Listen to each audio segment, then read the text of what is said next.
America? I don't expect institutions in America to project positive black male images. Black male images are created through revolution. Through fighting to change the kind of oppressive conditions that have existed here and that exist.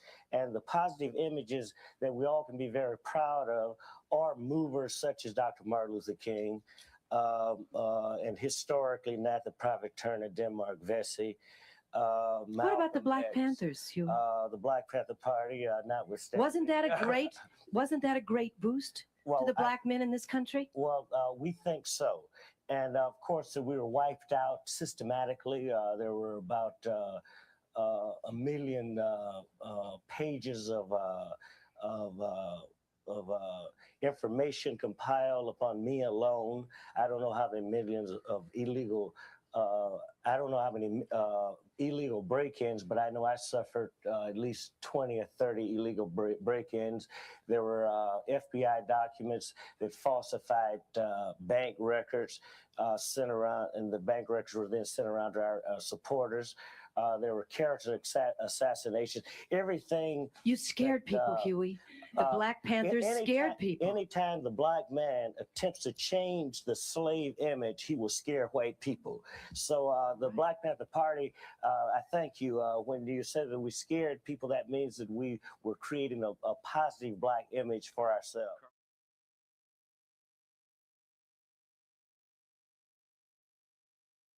We might not be back. I might be in jail. I might be anywhere. But when I leave, you can remember I said with the last words on my lips that I am a revolutionary.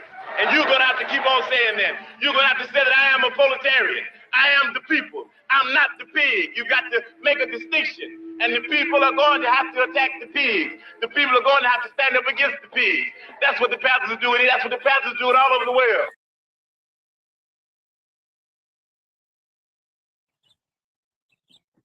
The revolution will be televised, guys. There's no more, you know what I'm saying, hiding in the shadows. It's no more, you know what I'm saying, letting our government and our system continue to fuck us as a people and as a nation, man.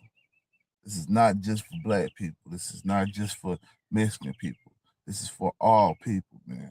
All people have been fucked by this system all our lives, bro. No matter if you're black, white, or Mexican. Because if you are not anything in this world, you are oppressed. You are oppressed, regardless of who you feel like you are, how good your life is. You are constrained by people who do not follow the same rules that you follow, man. Who do not go by the same time that you go by. They work on their own time.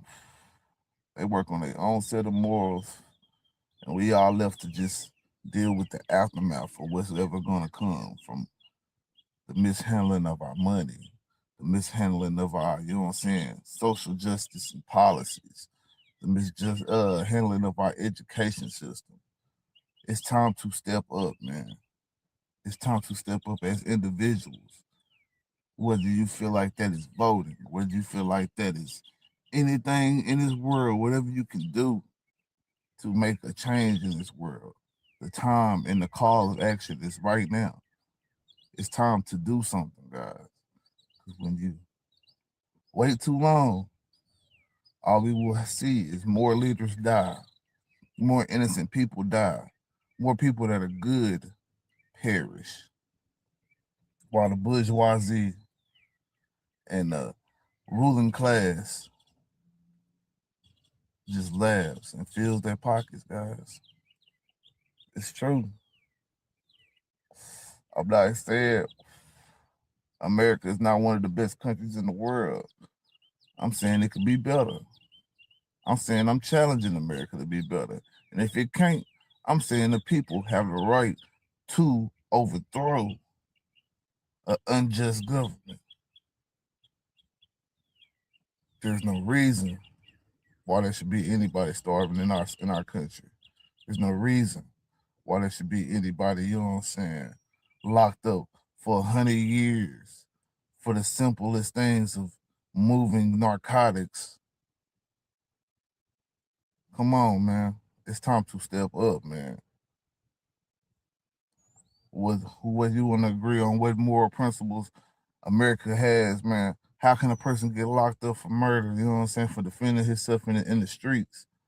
But, you know what I'm saying, soldier get a Purple Heart for defending himself in the battlefield. Two different battlefields, but they both, you know what I'm saying, both of these people are soldiers at war, man. And both of them are wars caused by America.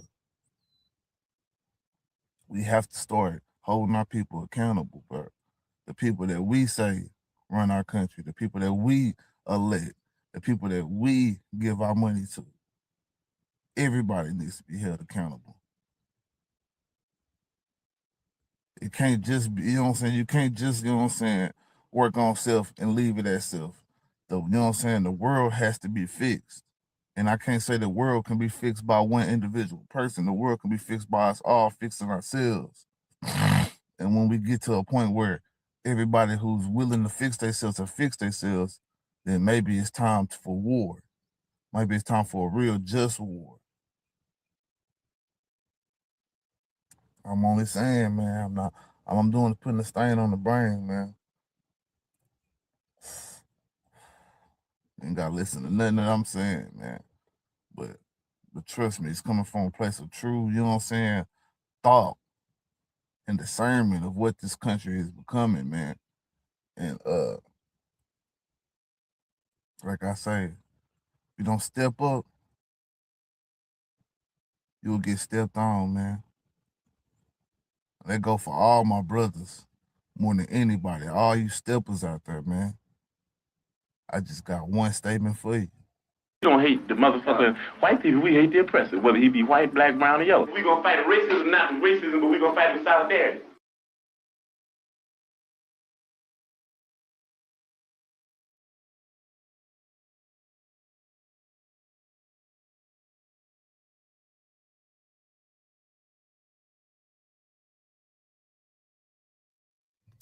So what's up with it, man? It's your boy, Jalen Stevens, a.k.a. Gilly. This is, you know what I'm saying, open topic, open panel, man. I just want to start off with one of my videos, man, just cause, bro, I feel like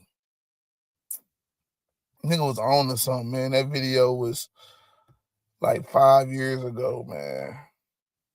And it's like we going through so much of the same shit, bro.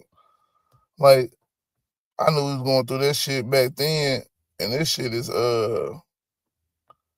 even more so a problem now, you know what I'm saying? Like,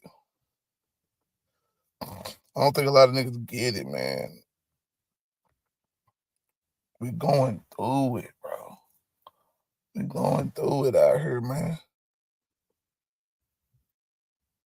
And I think people have become less likely to fight about this shit. Like, nobody want to fight about this shit no more, man.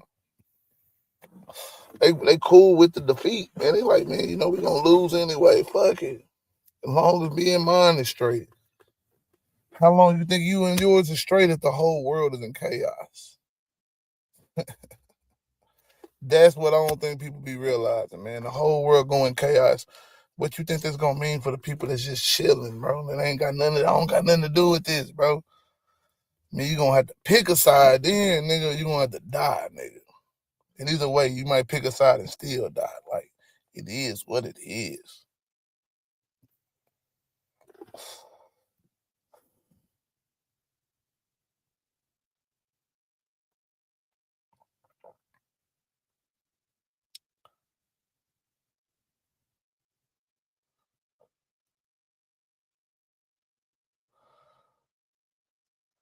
Yeah, man. So, you know, what's so crazy about what's been going on lately, bro? Like, I know a lot of y'all seen what's going on in Mexico, bro. And see, we benefit so much from other countries being in chaos, toppling over regimes and strategically working certain things out to, you know what I'm saying, keep the America in control of certain situations, man. I mean, like I say, me living in America, I'm not mad about it, right? I gotta hope for the best for America. You know what I'm saying? Most definitely.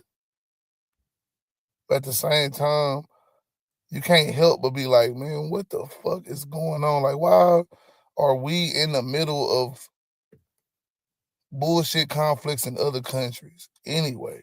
If we are America first, like I'm just saying, like, I ain't necessarily saying that we shouldn't have a foreign policy. You know what I'm saying? Like, we should definitely be seeing what's going on in other places and having relationships with other countries. But I mean, anybody that's dealt with the, let's just say, the cartels, because I'm talking about Mexico right now, knows that taking out certain leaders doesn't do nothing but create power vacuums that creates more violence. Anytime you take people like El Mencho, or you know what I'm saying, El Chapo, and to go to the Pablos and the Griseldas of the past, that usually resides in you having to, you know what I'm saying, deal with violence after that, because now you got different groups or factions inside of a one group that are like, hey man, we think whoever should have power. We think whoever should have power, you know what I'm saying? And it starts becoming a fight amongst the in group or the group inside the group, but the factions inside that group, and they fighting amongst each other about who should have the reins now. And I don't know, just looking at some shit, you know what I'm saying, on Reddit and different little comment sections on videos about what's going on in Mexico, they talking about this shit like they already replaced the leader, then killed that nigga, then replaced that nigga with somebody else that might be an American. So that's some crazy shit for your ass, my nigga. Like, what the hell? Like, what's really going on? Like, what's really happening? But I wouldn't be surprised at all, man. I wouldn't be surprised at all by this shit, man. I'm just open topic, open panel, you know what I'm saying? But oh yeah, man, let me put out my link, man. That's what I'm bullshitting on. And got my damn link out there for the people, man. I'm finna drop the link, nigga. Shit. Anybody that wanna come up, run across this shit while I'm up, I ain't gonna be on this bit long. But I'm most definitely finna be on this bit. So yeah, let me drop this. So motherfuckers can come on up and fuck with your boy. Cause we ain't finna do nothing but just, you know what I'm saying, probably, you know what I'm saying, maybe review a couple videos, man, see what's going on out here, man.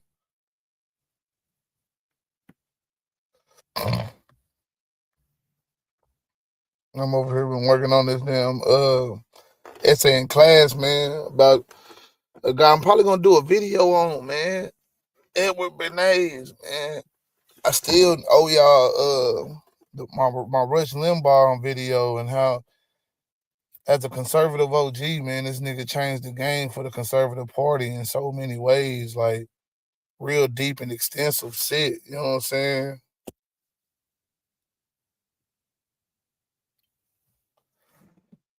Like, I don't think people really realize like how pivotal like Rush Limbaugh was to the conservative movement being able to be where it's at now, and the fact that we got a Donald Trump to be normalized, bro. You gotta have somebody that can control the masses of the people, man. And it's like it's almost a direct lineage to Edward Bernays, man, if you really wanna, you know what I'm saying, like dig deep on this shit.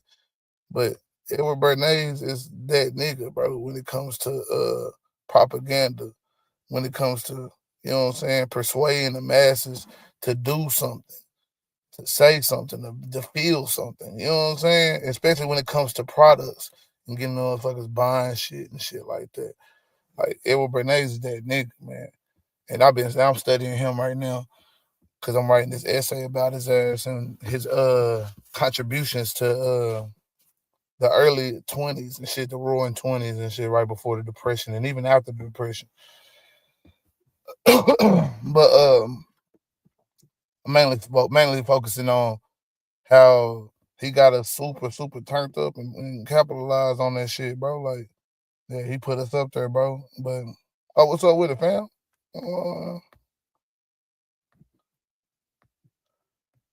Yeah. Shit, but nah, man. Like I was saying, man, I'm studying this nigga Edward Bernays, bro, and he like the father of propaganda and shit like that.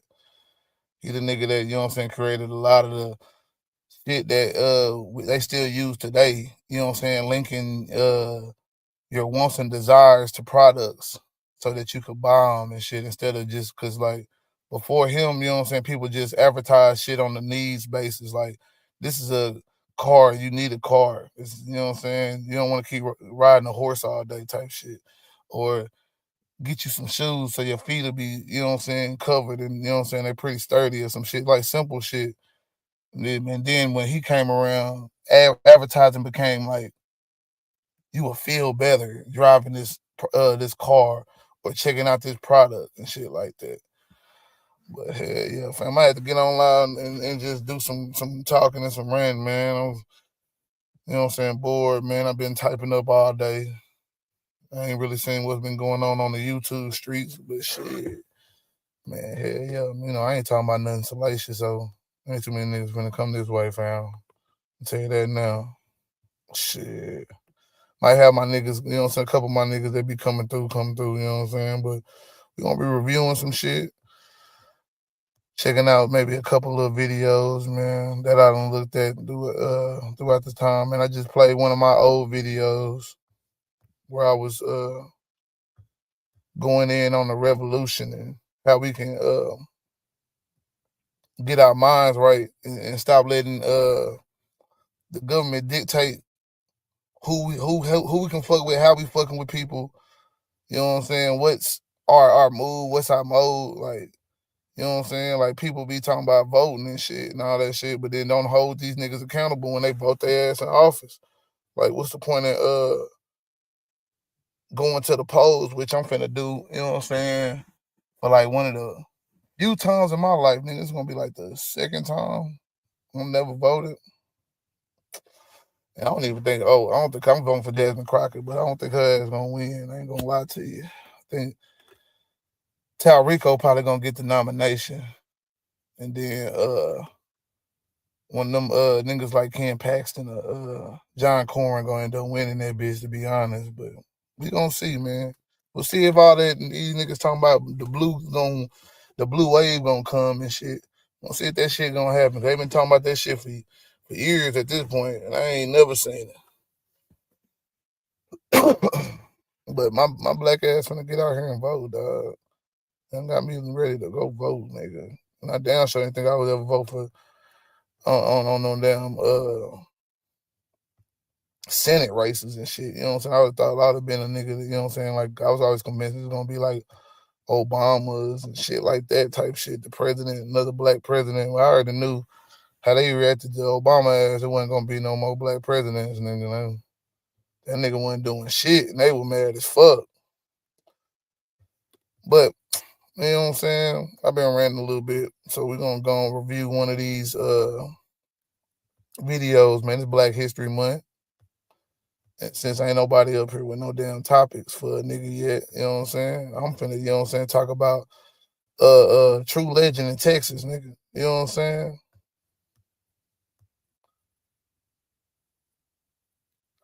True Legend. This is a little brief discussion on one of the first, I want to say the first black millionaire in Texas, man. I saw this video, man. I thought it would be interesting to show, you know what I'm saying? So we're going to show it. We're going to review it. We're going to talk about that shit, man.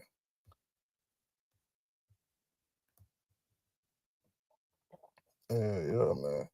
Just give me a minute.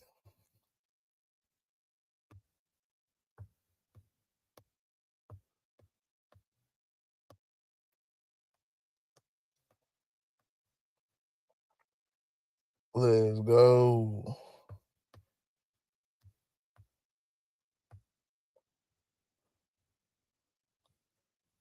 Revenge is complicated. It puts urgency against patience, satisfaction against regret, and needs against wants. But being born just 1 year after slavery is abolished and constantly living through injustice, William Madison McDonald didn't just chase revenge, he built it. That property, located at 1201 East Terrell, was originally built as a 3-story mansion by the man known as William Madison McDonald, who is recognized as the first Black millionaire in the state of Texas. William McDonald built his mansion in Fort Worth in 1906, and historians say that everything he did with intention. He was able to find a Black contractor and construct this home, and the instructions that he gave to the Black contractor is that I need this house to be a replica of the house of the plantation where my father was enslaved. In fact, one of the men who enslaved William's father was Nathan Bedford Forrest, the first Grand Wizard of the Ku Klux Klan. And although William was born free, he still felt the effects of slavery. He was speaking all over the state of Texas about civil rights and activism.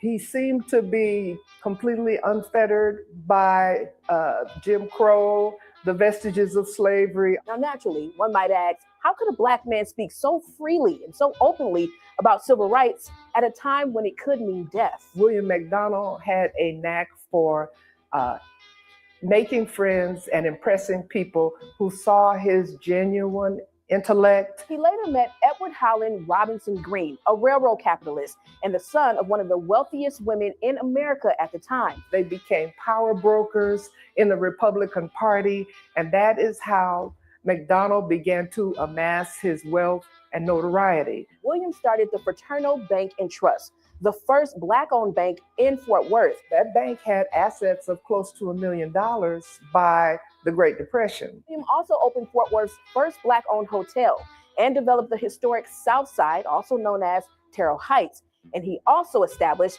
the Black Business District. He was an architect that literally carved out a Black community, house by house, business by business, resident by resident. Now, we told you William did everything with intention, from the time he stepped foot in Fort Worth to the time of his burial in 1950 at Oakwood Cemetery. He chose a lot that was facing what was then the headquarters of the Fort Worth chapter of the Ku Klux Klan.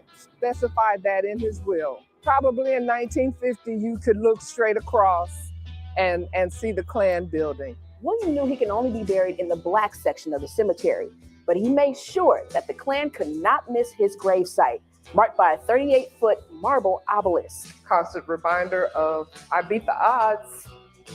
You know, you didn't faze me. The weapons you formed against me did not prosper. Nah, nah, nah. Nah, for real though. You know what I'm saying?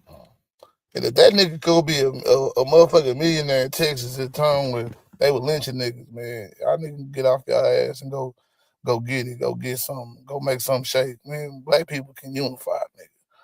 The impossible is possible, my nigga. Shit. But man, it's just real, dog. It's just real, bro.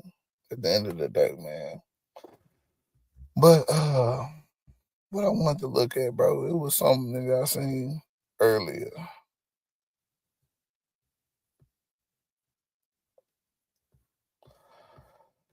Got so many damn video ideas and shit coming, bro. This shit finna be lit. I gotta start making my videos again, really, man.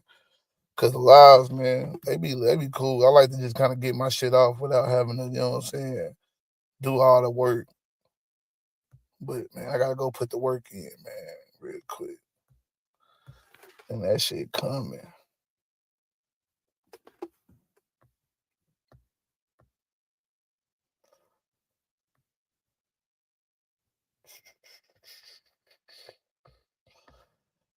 Yeah, I'm trying to think, man. What video was that I seen, man? Fuck it, we just gonna find some. We gonna find some news shit real quick, man. See what's going on in the news, man.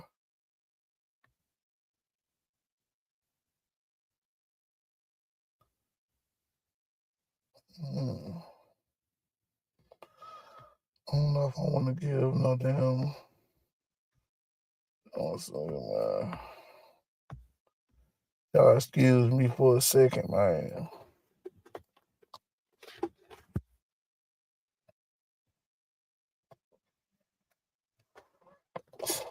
I really was gonna rant to y'all niggas about, you know what I'm saying, propaganda and shit for a little minute, but hell, I know y'all ain't trying to really learn about this nigga, Edward Bernays. That's why I'm gonna make a video. I'm trying to put my people on it, man, because my nigga was, I feel like, man, I ain't gonna say he was the first pimp, nigga, but he was definitely pimping when it came to that damn, the way he got niggas buying shit, man. Edward Bernays, bro, like, I might just gonna show one of the little videos on him, man. A little short video real quick. Get y'all a little familiar with who I'm talking about. If you don't already know, I know some of you, you know what I'm saying, know who that is, though.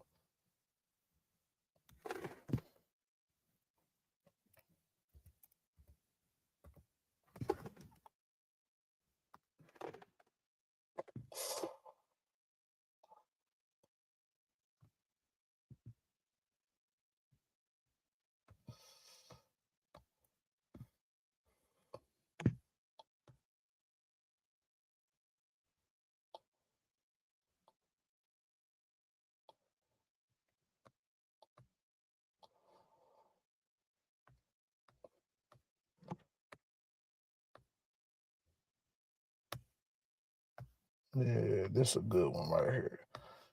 This one what we gonna do. Show my screen real quick.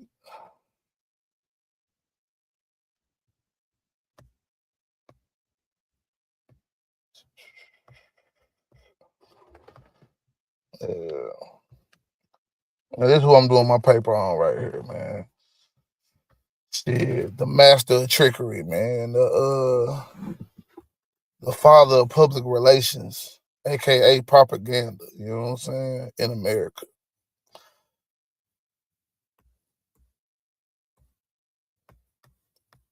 Let's go.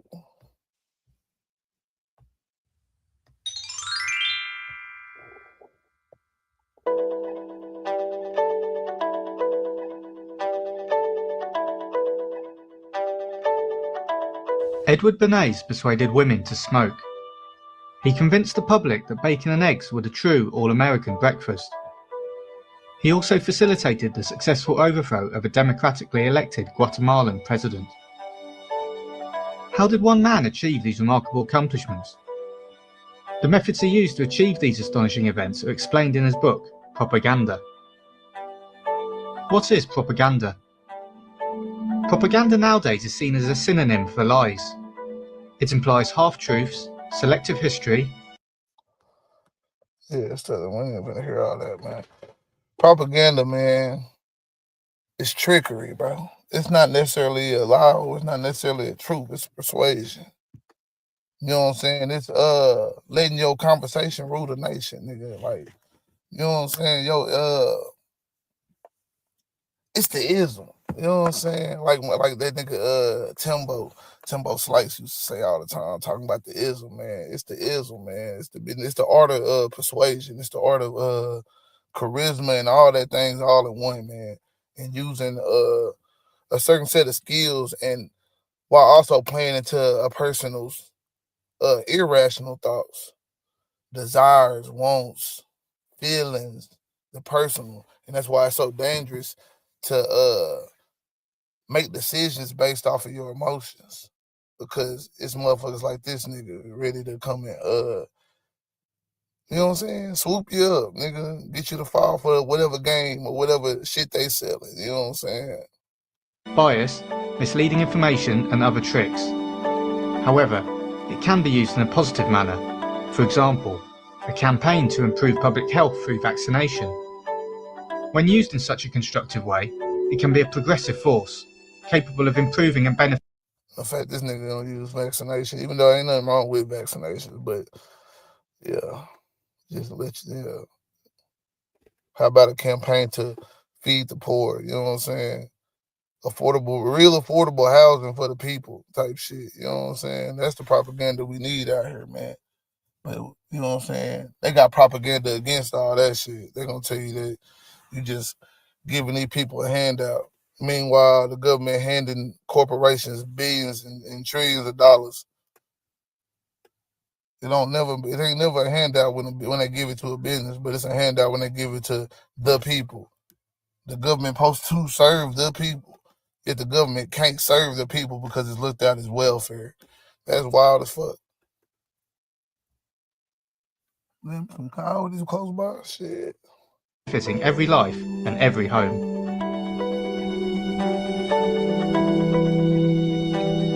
Specific propaganda should be seen as good or bad depending on the merit of the cause urged and the correctness of the information published.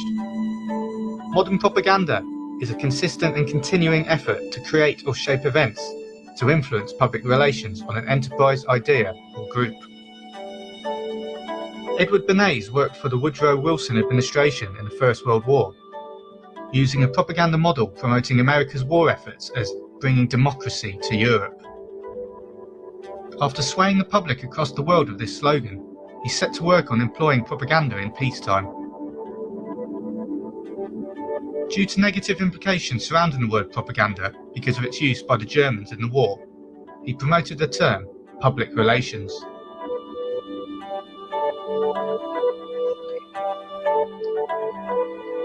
Public relations expert is concerned with bringing an idea to the awareness of the public, using modern media communications and group formations of society.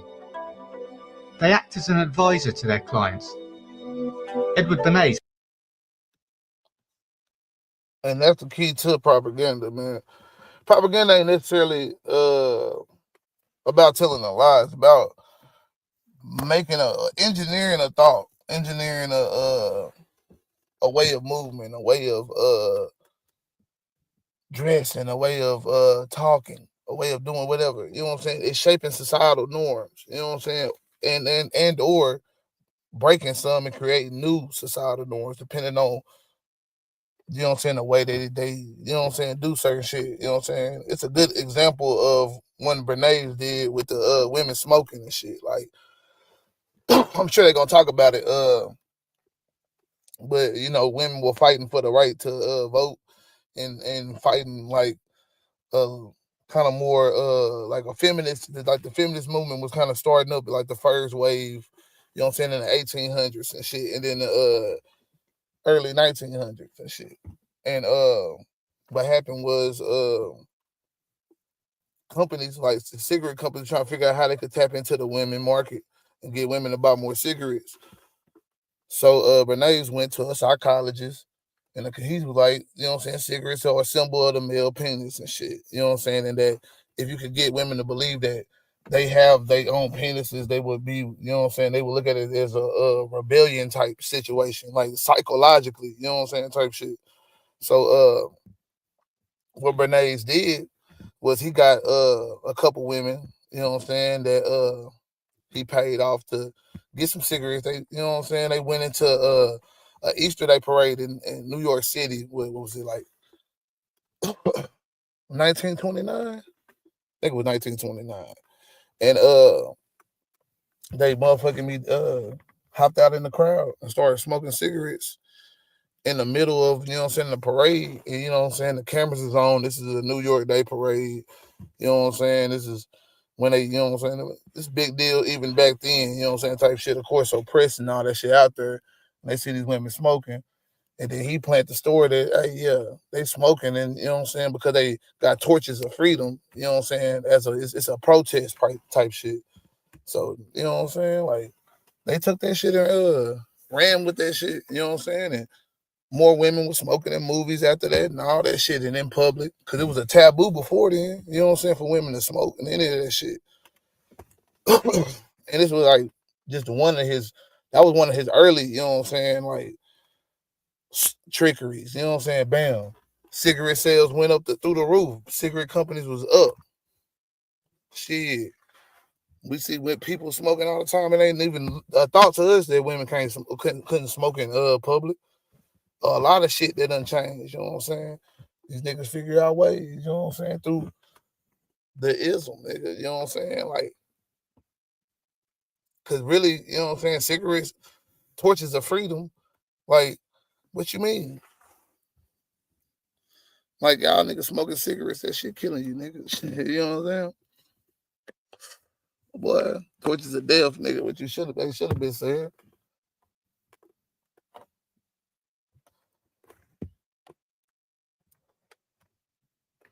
But yeah, let me go and finish playing that shit.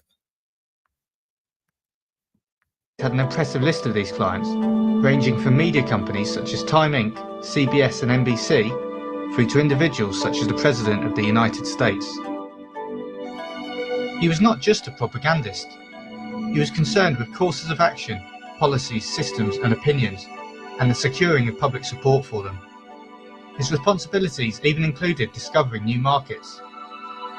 The most famous new market Bernays was asked to uncover was that of women smoking cigarettes in the late 1920s. Up until then, women smoking in public was seen as a social taboo. Bernays set about removing this taboo to potentially double tobacco companies' possible clientele. First, he contacted a psychoanalyst to understand the societal perceptions that dissuaded women from smoking. He found that for feminists, cigarettes were like torches of freedom that symbolised their non-conformity and freedom from male oppression. He used this information to formulate a strategy and got a group of stylish women to march in an Easter Day parade. Prior to the parade, he had told the press that a group of women's rights marchers would light torches of freedom. On his cue, the women lit up their cigarettes in front of the eager photographers. The result was press coverage in several major newspapers, including the New York Times, which helped to break the taboo against women smoking in public. The study of mass psychology has brought to light the fact that a group can have certain mental characteristics distinct from that of an individual.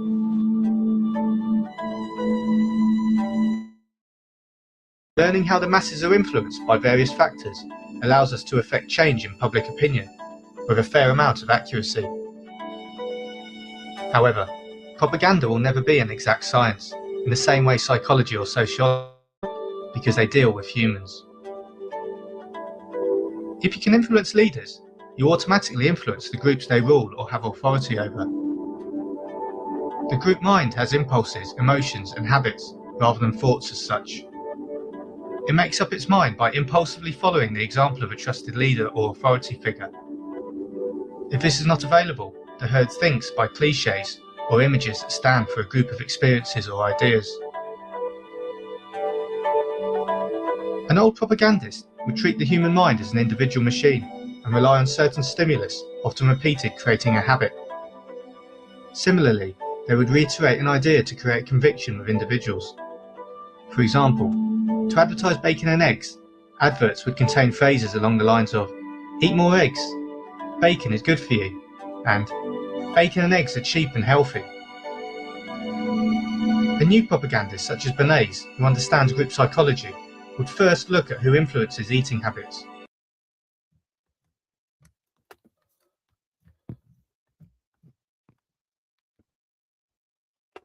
Yeah. But man, I think that a lot of them just, you know what I'm saying, kind of peep that, you know what I'm saying, if you say certain phrases that it just sticks with the mind, bro, especially if it's a visual with it and shit like that. And televisions was the motherfucking thing started popping up around the time. So a lot more, you know what I'm saying, mass media, mass, all that shit, you know what I'm saying, the masses. So, yeah, shape how they think, shape how they talk by putting it on the TVs, putting it on their radios.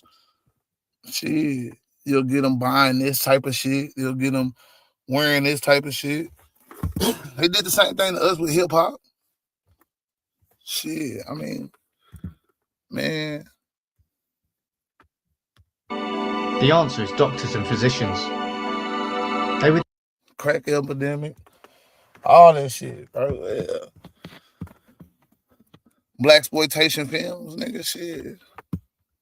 All that shit. then suggest to these doctors and physicians to publicly state that eating bacon and eggs is good for you. The propagandist knows that a large number of people will follow the advice of their doctor due to the psychological relationship between a person and their doctor. A doctor signifies health, which in turn signifies long life. Bernays used these exact methods of leader influence to convince the public that bacon and eggs were the true all-American breakfast. Bernays sold more bacon not by telling Americans that bacon is tasty, but by asking doctors the question, is it more healthy to eat a hearty breakfast or a skimpy breakfast? His advertisements then said, 9 out of 10 doctors recommend a hearty breakfast like this one, with a photo of bacon and eggs. An old advertiser would try to persuade an individual to buy an item immediately. For example, buy this piano, now. Using reiteration and emphasis directed upon the individual, the advertiser tries to break down sales resistance. A new advertiser would, instead of directly penetrating sales resistance, try to remove it by creating circumstances that will swing emotional currents that will build purchaser demand. For example, a new advertiser, when selling a piano, would try to develop acceptance of the idea of a music room in the house, perhaps by arranging an exhibition of music rooms by well-known designers, inviting key people of influence with regards to buying habits, i.e. famous musicians. The music room will be accepted, and people with a music room will naturally think of buying a piano, believing it comes as their own idea. Instead of saying to the purchaser, please buy a piano, they have caused the purchaser to say, please sell me a piano. All these methods and techniques were used for Bernays' most extreme propaganda campaign, the overthrow of the Guatemalan government. The government had introduced labour laws that allowed workers to strike if their demand for higher wages were not met. The United Fruit Company had been the largest landowner and employer in Guatemala for several years, and these laws would affect their profits. Edward Bernays was hired by the United Fruit Company to persuade Americans that the then Guatemalan president, Jacobo Arbenz, was a communist, when in reality he was a liberal capitalist. Bernays ran an intensive campaign of misinformation to portray the company as the victim of the government for several years, including taking American journalists to Guatemala and arranging for them to interview only those who opposed Arbenz. Bernays' involvement led to US President Eisenhower to intervene, and ultimately Arbenz was overthrown in a US-sponsored coup designed to make the world safe for large US corporations.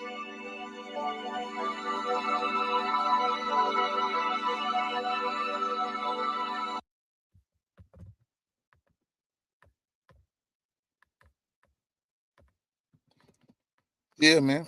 It get like that, man.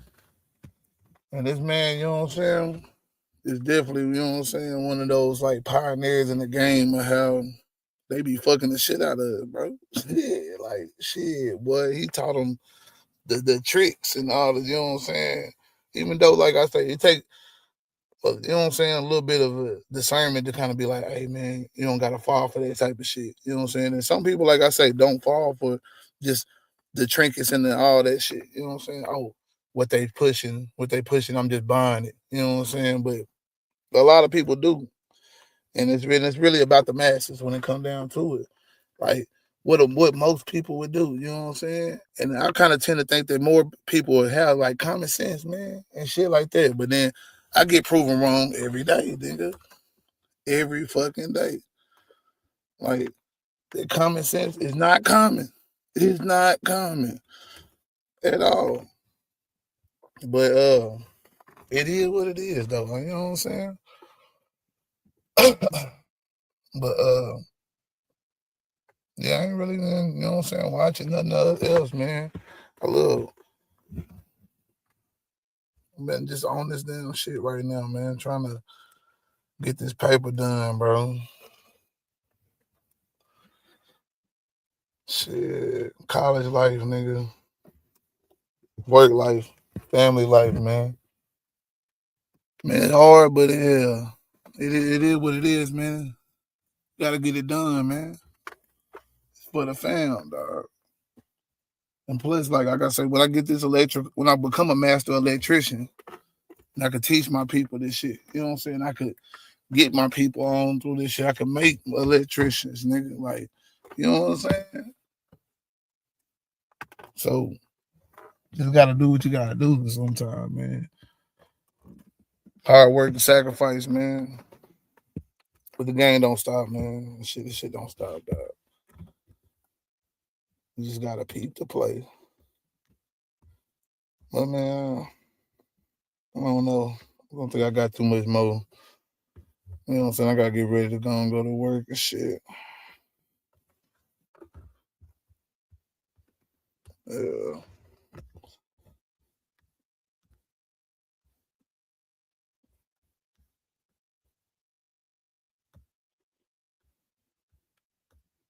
Shit, I appreciate everybody that came through and fuck with me.